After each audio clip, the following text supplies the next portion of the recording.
Hi everyone, for this week's video, I wanted to discuss a question that I received earlier this week from a buyer who was asking what it's going to cost them to have a buyer's agent represent them in a home purchase.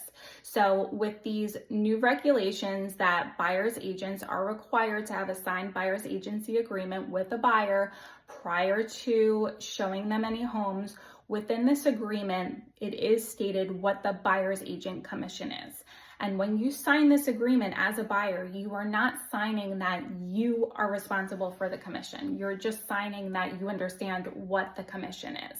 And there is no set standard commission. All commissions are negotiable. So this is something that you're going to have to discuss with your agent. And even one agent may charge one buyer more, may have a different commission for one buyer versus another buyer. And I'll give you an example of this. Maybe one buyer has 1 month to find a home and they're looking in one specific town. And another buyer is looking all over New Jersey and they have no time frame. They could be looking for a year. That buyer who's looking all over the state and has no time frame is going to require a lot more time and resources than a buyer who only has a month to look and they're looking in one town. So that's why there's no set commission.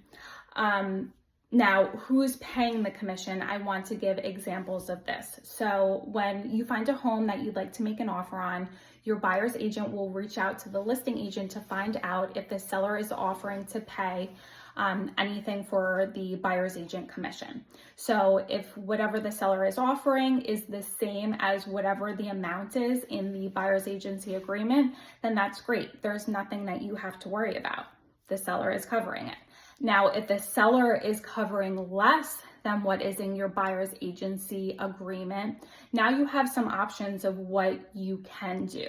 You can cover whatever the difference is and come out of pocket with that money at closing, or you can still request when you put in your offer that that full commission is paid by the seller. So for example, if your buyer's agency agreement says that the buyer's agency commission is 3% and the seller is only offering 2%, you could put into the offer that the seller is paying 3% for the buyer's agent commission.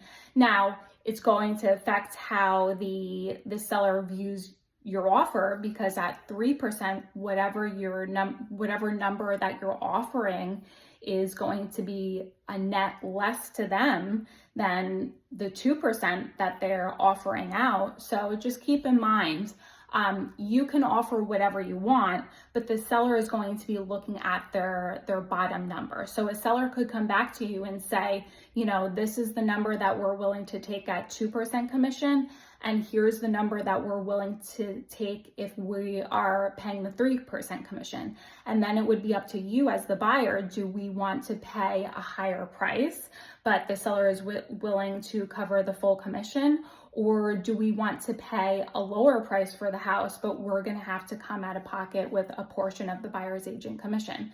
So this is something that you would have to decide. And just like any other negotiation, any other offer process, if the numbers don't work for you and you can't come to an agreement, then you don't buy the house. So it's never the case, whatever you're signing, if you're buying a house in today's market, it's never the case that you have to be responsible for your buyer's agent commission.